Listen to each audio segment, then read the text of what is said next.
and welcome back. I have Katherine Short joining me from Hawaii. Katherine, thanks so much for taking some time to chat and taking your wind chimes down. No worries. Aloha. Nice to chat with you. So sorry they were so loud. All good. Where are you in Hawaii? I live on Maui in a place called Kahana, which is on the west side. So it's kind of between a place called Napili and Kanapali. It's a really small community. There's not a lot here. So other than trails and sun. Sounds awesome. So the first question is always a challenging one. Who is Katherine? Katherine is a Canadian trail runner living in Maui. And that's what I'm going to go with. I mean, there's lots of different parts of me. I come from Canada. Like I said, I'm living here now, but like my whole roots and system come from there. I've been into endurance sports my whole life. My mom and dad lived in a really small town, so we were brought up like racing mountain bikes all over the world. And so, traveling and being really tuned into the body has always been a big part of my life. Before I really took trail running seriously, I was also working as a massage therapist for a professional mountain bike team. So I traveled with them to races and was their therapist for a number of years and worked with a few teams doing that. So that was pretty cool. I don't know if this is the kind of answer you're looking for, but it's always fascinating. Yeah, it's always fascinating where people go with this question. Sometimes people take it very literally, and sometimes, people take 15 minutes to answer the question. So it's one of my favorite questions to ask. Like, how do you describe yourself? And it often drives the rest of the conversation. So, Canadian living in Hawaii, what brought you there? My boyfriend is a chiropractor on the island here, so he's been living here for a while, and we decided you just can't really date someone who lives in the South Pacific. It's pretty hard to have a long distance relationship on an island. So, we decided to try to just be together full time, and that's really what brought me here. Very cool. My girlfriend is a travel nurse and was trying to get an assignment on Oahu this past winter, and let's just say it was a very desirable place, and there weren't a lot of openings. So I'm kind of glad I didn't learn about the long distance relationship between mainland and Hawaii, but I was planning to be there for a month in the winter, which would have been pretty cool. But anyway, so you're living there. I have a handful of friends from the area who say that trail running in Hawaii is incredible. Talk to me about that and sort of how you found that community and how it enables you to do what you're doing. Well, I would say the Maui trail running community is still really, really small. I think Oahu is really like where the development kind of seems to be from what I can see. There's a lot more trail development there, and there's lots of people who are keen to run. It's just a bigger place. Maui, I have two friends who run with trails with me, and that's pretty much it. But I train solo like 99% of the time. The trails here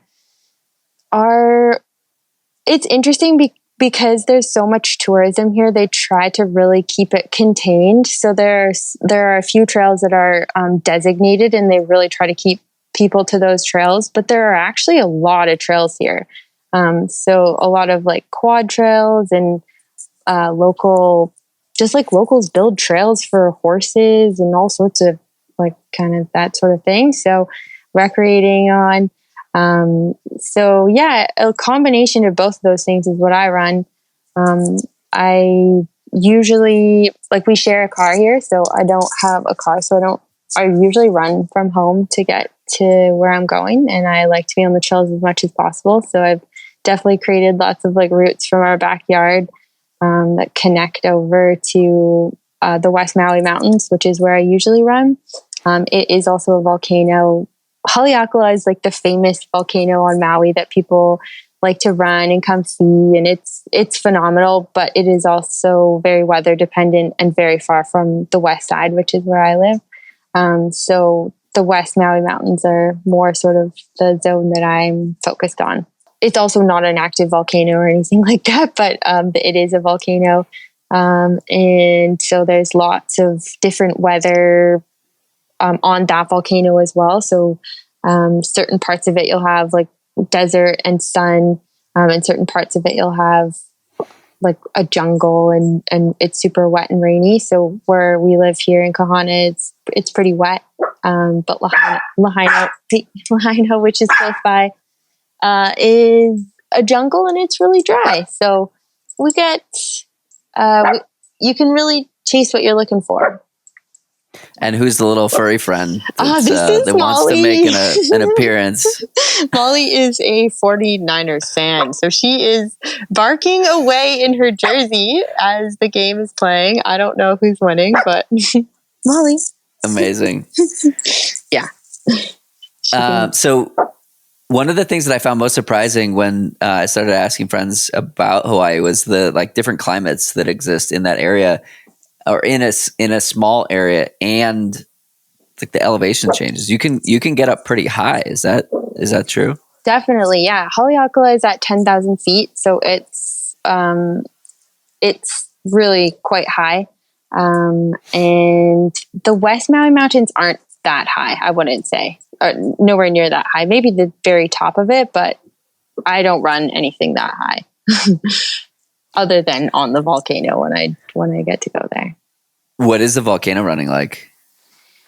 It's very cool. It's quiet up there. It's like, it's so quiet that it's loud kind of sensation. It's like, I'm sure being in super high alpine.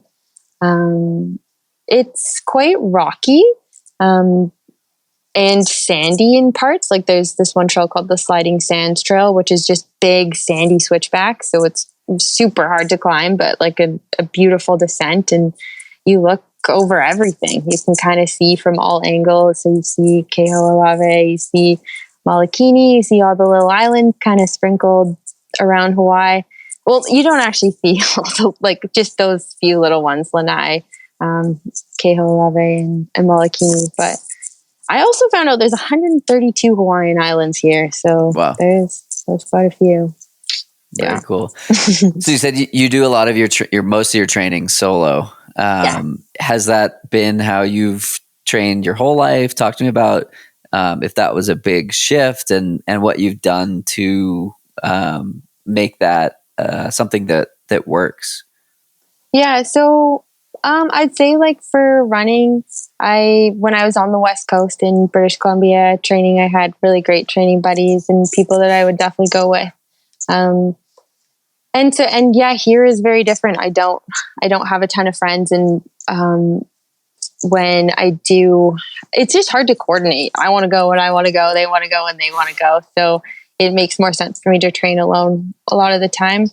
I think just really listening to David has been the biggest piece of it, like biggest change for me with training. David and Megan, I'm sure they collaborate all the time, but they just want you to focus so inwards. Like you're so dialed into your own body. Like for me, I don't really look at heart rate. I don't really look at like really specific statistics until I get back and I'm looking at Strava, but I really try to dial inwards to see kind of what's happening with my body. And when it's time to really push, I think I've never had a problem pushing to the like really hard limits. I'm the type of athlete that can like get to the red zone really easily, and I'm very motivated to do that. So I wouldn't say that's ever been one of my issues. I'd say probably the opposite, trying to have slow days and really like learn why a slow day is so important and learn how to truly go slowly. And I always found it challenging when I was with friends to go that slow. Like someone's always chomping at the bit to go a little bit faster. So I think that's actually really helped, because now I feel like my slow days are truly slow and my fast days are are really, really fast. So I think it might have been Noah Droddy, who's a very fast marathoner, who said, you don't know how slow you need to run until you run by yourself. It was either him or Kyle Merber or someone like that. But yeah, it's totally true. I mean, I live in Boulder, and the same is like this plague of running too fast too often is definitely true. But even here, there are pro runners who, like, their easy pace is 7:30, and they can run a marathon in the fours or fives. So there's variability there. What's it like training? So you're training for this. The episode will be out after you run Bandera and hopefully crush Bandera. But what's it like training for a race like 100K, mostly by yourself? Well, I mean, I don't mind it at all. The only other 100K effort I've done was an FKT, and so I was mostly solo for that as well. And yeah, I don't mind long distance by myself. I truly like it. I actually really like training alone. I find it takes a lot of energy for me to be around other people. Like, that's just one of my traits, is that it takes a lot of energy to be around other people. So I'm really careful about how I spend that kind of time. Cause I find it actually like takes other energy away that I would, I'd rather be able to do like extra core or extra this or that, or just something that makes the whole workout more effective, rather than run with someone and just, have just a running partner for the sake of going out with someone, and for the sake of having company. So, yeah. I feel like there are a lot of people that this resonates with. And then there are people like myself. They're like, if I could run every single mile with somebody else, I would. And this past summer I was in a pretty big running funk. And the way I got out of it was like, out of, I don't know, 70 miles, I ran 67 of them with somebody else over like a 10-day period. And I was like, this is how I'm going to get out of it. And that it worked. But it's so interesting how it's different for everyone. Well, do you feel like that's because of, like, do you kind of feel like you lack that internal motivation? Like, is that drive maybe not there for you, or like what drives you to run? Yeah, I don't think so. It's a good question. I like to run because of the socializing that it enables. I don't find that I need to race. I find that I like to be really fit so that I can do adventures with friends. And so like for the last 2 years, in the late spring, early summer, if you ask what I'm training for, the answer is to be fit enough to say yes to any adventure within 3 to 5 days. That's awesome. And so what that's led to is like a 5-hour day in Tahoe and a 12-hour day up near Aspen, and like that kind of stuff, where it's like a race effort in that I'm emptying the tank on the day.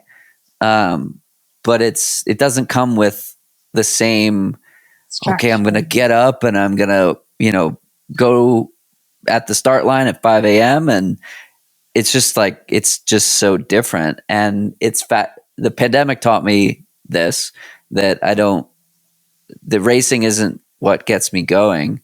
And I keep chasing marathons and keep having these like really bad experiences, but I just love the marathon for some reason.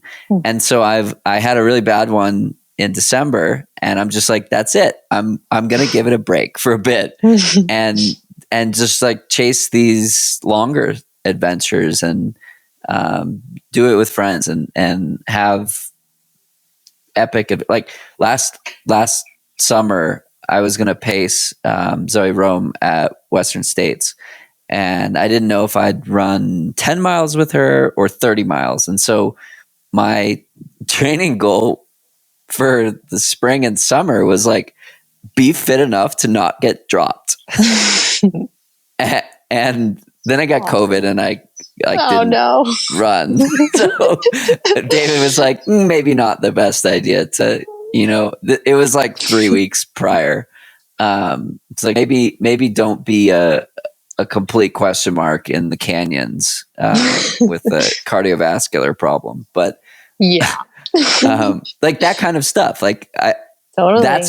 That's why I do it. That gets me going, helping somebody else accomplish their adventure, or just like making sweet memories in the mountains with friends. But those people are also so integral in everything as well, right? Like, I mean, I wouldn't say that racing is what defines me. I don't necessarily look at like chasing races all the time. I think that that's one of the things that I feel like I'm almost sort of insecure about, is that I don't always have a super clear plan as to where I'm going with things. But I love to train. I love the routine. I love the day to day. I love being healthy. Like, my ultimate goal is to just like research health, really, like see how strong and like well-rounded my body can get.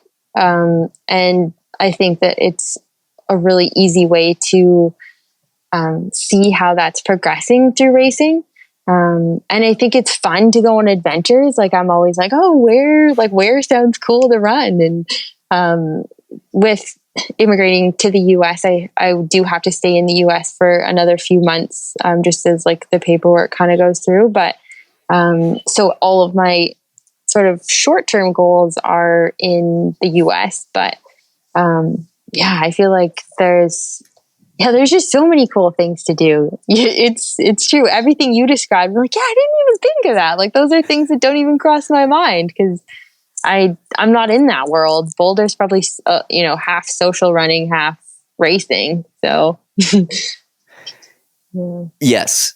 So you said a lot in there that like totally resonated, that I want to dig on more. I'm curious your relationship with race. So you talked about like you're happy just training. I feel the same way. I feel like, again, 2020 taught me I don't need to race. I really just want to train a lot and like get in that consistency and get in that groove and just like be doing the work and be in it. Because that, when you're able to be consistent, there's just no better feeling, and it feels so good, and you get flow and all this stuff. So you're supported by Hoka.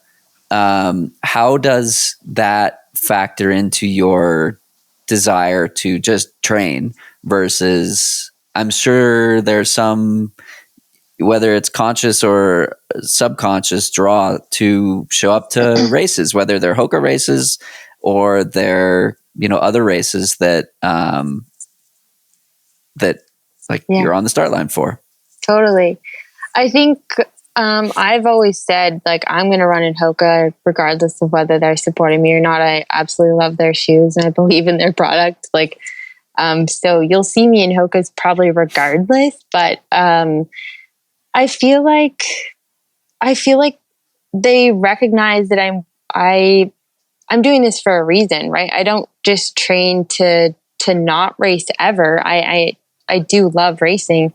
I think there's a difference between overcommitting to races and under delivering, and choosing carefully and making a plan as you go through. Like, step one is see how Bandera goes. Like, I think it's better than trying to be like, okay, and then after Bandera, like XYZ is going to happen, because I don't know what's going to happen. What if my body falls apart? What if I feel like only doing a half marathon? What if I don't want to run 100 miles? What if, so I don't want to, put that pressure on myself before I have to.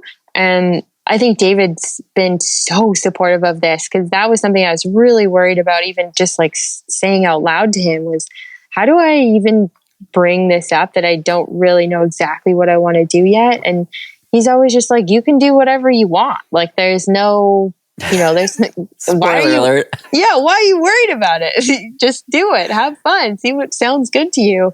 And so I've truly been taking that and that advice from him, and just really trying to like look inwards and be like, what actually sounds fun and what would be a really cool adventure. And yeah, so I'd say that. So I got to know Devin Yanko pretty well in 2015, 2016, and we've been very friendly ever since. And so when I started getting into trail running, I had the opportunity to pick her brain on whatever I was curious about, really. And we did a podcast. I think it was like the 5th or 6th episode that I've ever released. So I'm way overdue for another round with her because she's fascinating and full of knowledge. And anyway, the point that I'm getting at was it was like spring of or winter of 2017 maybe. And I was feeling burned out on the road stuff. And I was like, okay, well, what do I do? And the reason I asked her was because I knew that she's done everything from the 5K to the 100 mile and she's good at all of it. And so when you look at someone who has this like plethora of skill, who can do it all, like their insight is incredibly valuable. Mm-hmm. And so she was like, just do what's fun and chase that. I was like, wow, really deep stuff. But hearing it from her was like the sort of unlocking of that realization that I needed.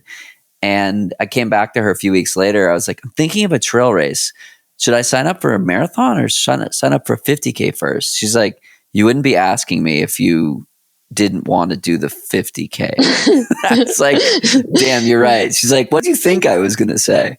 Well, it's almost like you also want to be like, is this what I should be doing? Like you're almost asking with, presenting the options, but you kind of know in your heart, right? And that's the thing, is that we're the ones driving the ship, and we got to be the ones with those clear goals if we want to go somewhere. Totally. Yeah. And you made a good point earlier. It's like, this is all supposed to be fun. So just do the fun stuff. But I often find that people feel drawn to do certain things based on sponsor obligations or what other people are doing, or like the community that I started running with when I got into running, everyone was running marathons. And so I signed up for marathon because that's what all of my friends were doing. Mm-hmm. And now you look at the trail world and it's the same thing with hundreds. It seems that like everyone's like, cool, nice. Yeah. 50 mile. But when are you doing 100? Mm-hmm. So I'm curious about you touched on it a little bit. I'm curious about your relationship with that distance and the draw or lack of when it comes to going longer versus like the intrinsic motivation of whatever you want. I think it ebbs and flows for me, really. Like I enjoy lots of different distances. I genuinely will always love a 50K. I think they're really fun. I feel like I kind of have a base fitness that just from my cycling background that will always kind of allow me to run that 50K. Like it's that 3-4 hour or like 4 or 5 hour sort of like time frame comes really naturally to me. The 100K effort is, it's something that I don't always have motivation to do. I think that it definitely comes and goes. In the wintertime, I find is kind of the time where I do feel like doing it. I'm not too sure why that is, but every time I've like had the feeling to do it, it's usually like January, February, March.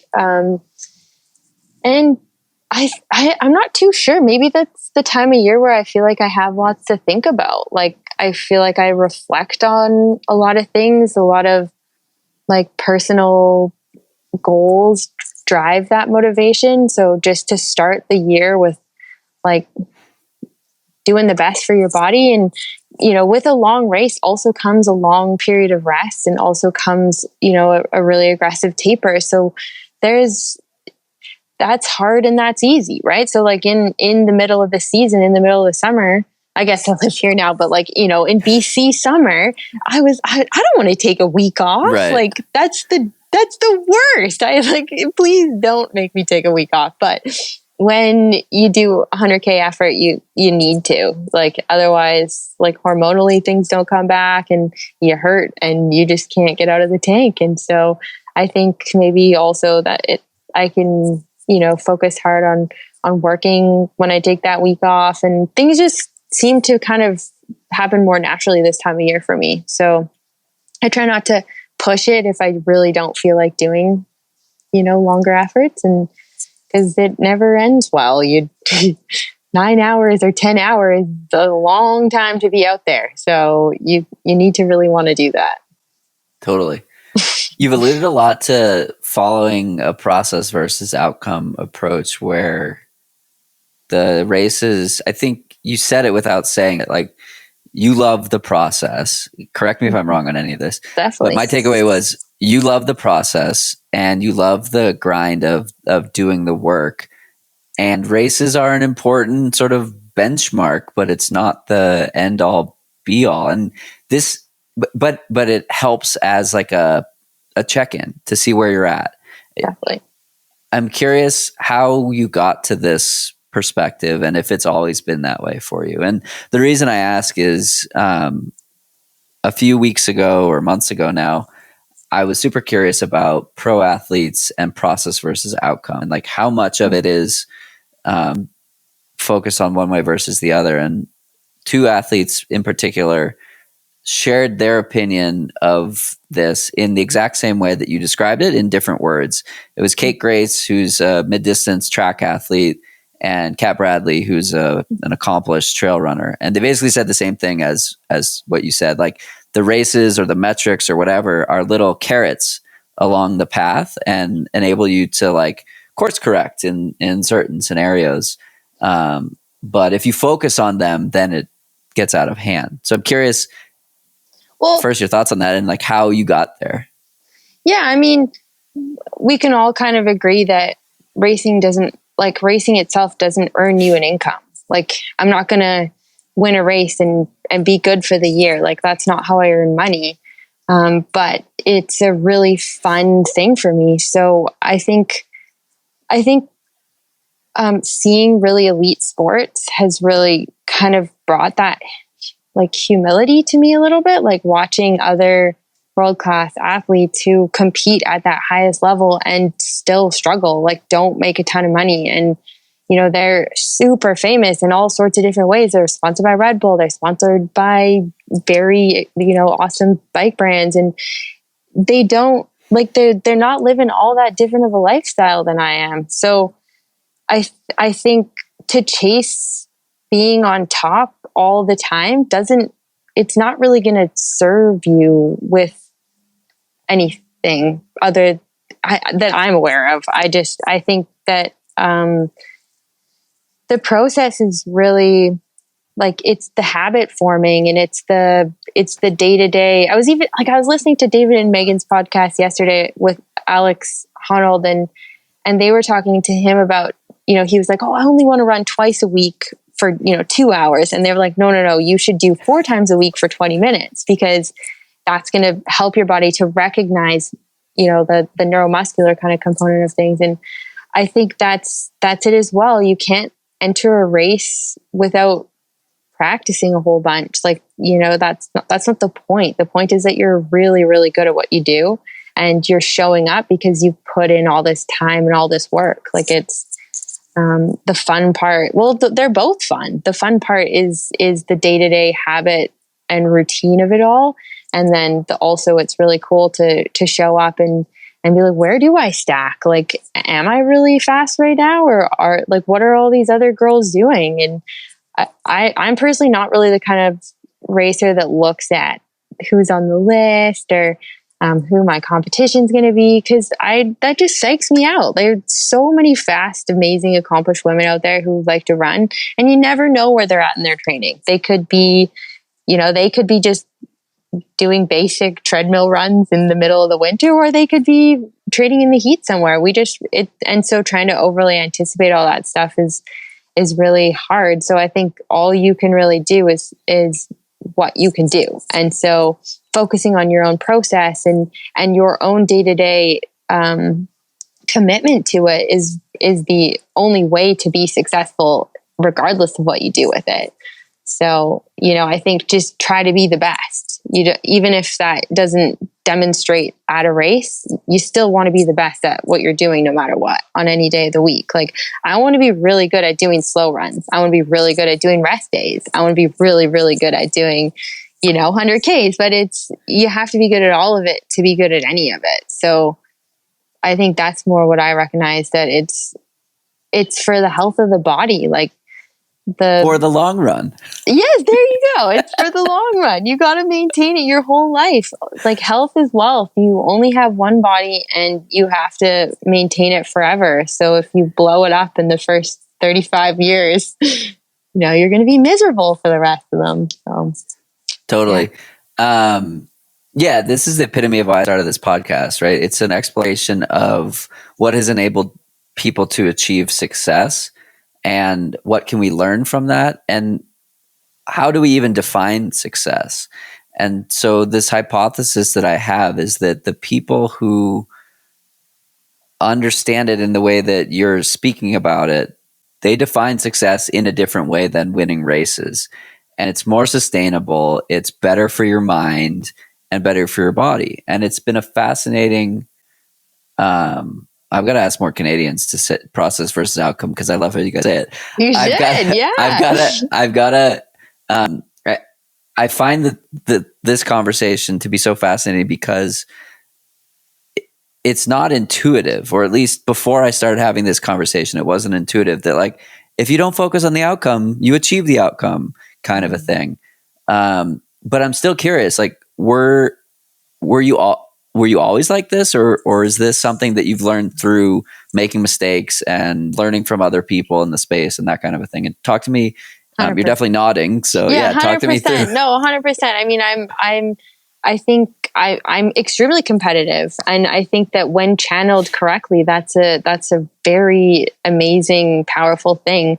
But it also can easily be channeled poorly, right? And so, like, my parents had me in international mountain bike races by the time I was 12 years old. So I was around, like, super hungry people for gold always. Like, everyone was chasing that. And again, I didn't make any money. I mean, I got to travel the world and I got to do a lot of cool adventures, and I've been connected and have been able to have careers out of it. But the sport itself and being in those events didn't actually gain me anything other than maybe some, like, recognition. But people forget, like, the next race happens and everybody's forgotten what the last, who won the race last year. Nobody remembers that stuff. So unless it's a really spectacular year or a really, like, notable win. We all know Jim Walmsley wins everything, but we probably couldn't be specific about, what his time was or, like, what year he won. Or maybe some people out there are. I don't know. I know he's phenomenal at anything he touches, and I know he's the best. And so that's more what I focus on than results or really specific things. So we share the same coach. David has helped me learn this as well. I used to be obsessed with breaking 3 hours in the marathon, and I didn't consider myself, like, a good runner until I did that. And my first marathon was a 3:35, and I was like, damn, that was slow. And I had to be reminded that, like, that's not slow. That's faster than average for all marathons. And this perspective around times defining value, or times providing validation, is like a very short-sighted way to, like, be happy briefly and then really, like, not understand. So the coaching from David has been instrumental in helping to grasp, like, how do you actually look at the sport from a perspective that enables you to do it for the long run. See what I did there? Absolutely. I would 100% agree with you there. He's phenomenal. It's a day-to-day thing with him, though. Like, it's not like I can specify one day he had this conversation with me. It's every time he talks to me, I'm like, oh, he just reaffirms that what you're doing is amazing, Totally. I believe this podcast is also being supported by TJ and Zoe of Microcosm Coaching. So I want to give a shout out to them first for supporting this episode, but also for doing the same thing. I know a ton of their athletes that have achieved similar types of progress, and coaching the human that runs versus the runner that humans. Like, that's the overarching theme of how to be a successful coach. where it's all about like, how does running fit into your life versus how does your life fit into running?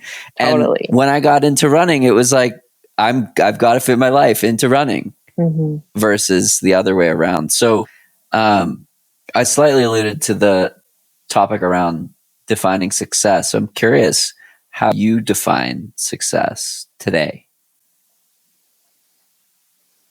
I would say I define success based on how I feel during and after. I think like, if we're talking about running, like a successful training run for me is going out there and being so tuned in that I know that I went hard enough, coming home and like being sore in the right places and, following all the things, even though I didn't really want to, like being like mountain legs right now. Like I'm so tired, but yeah, okay, I'll do the 50 reps or whatever.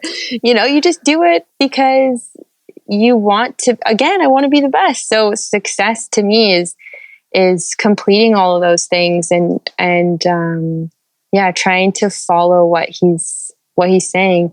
Success in like a bigger sense, I would say is mostly just about being happy day to day. So, being not miserable in what I'm doing.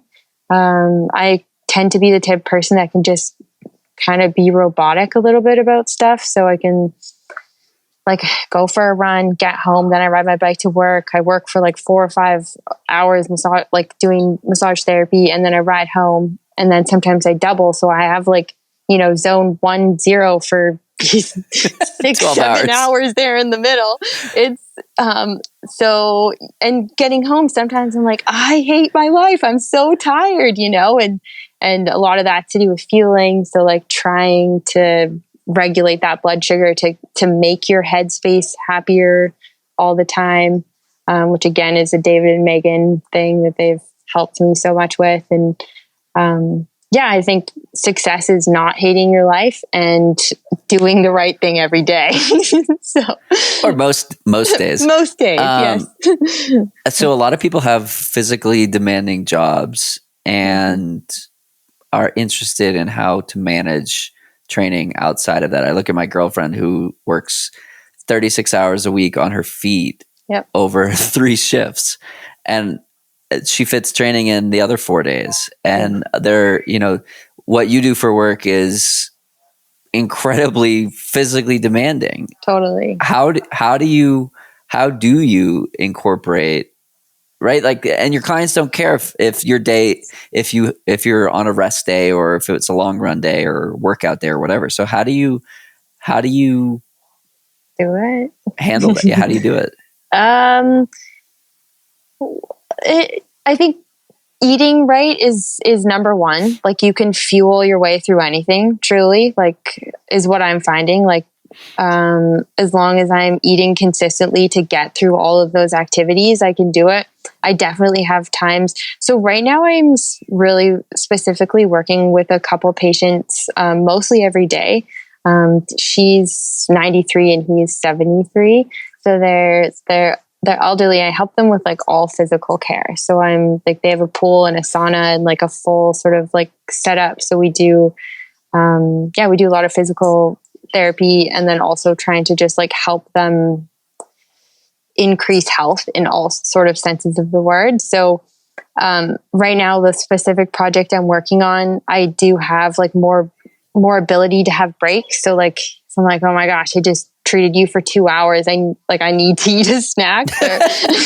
They're usually like, yeah. Like take 15 minutes, go eat. Like, and they're like, eat anything in our house. So they're very sweet and extremely accommodating. But in a clinic setting, which is what I'm used to doing, or in professional sports, you just have to really advocate. You have to be like, I need to eat, or I need to stop, and like, I need a break right now.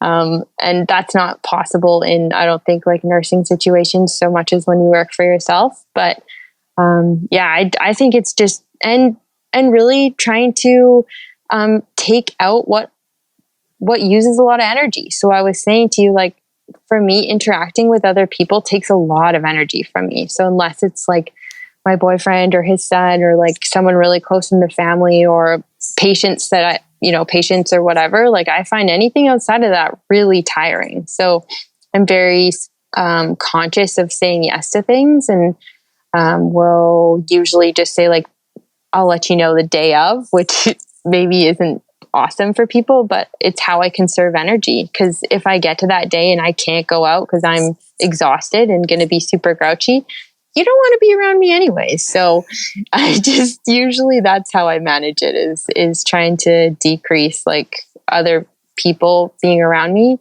and eating a lot and taking downtime, sitting on the lanai, watching the sun go down, getting in the sauna, like really just taking downtime. So, well, thank you for taking the time to chat with me on the podcast.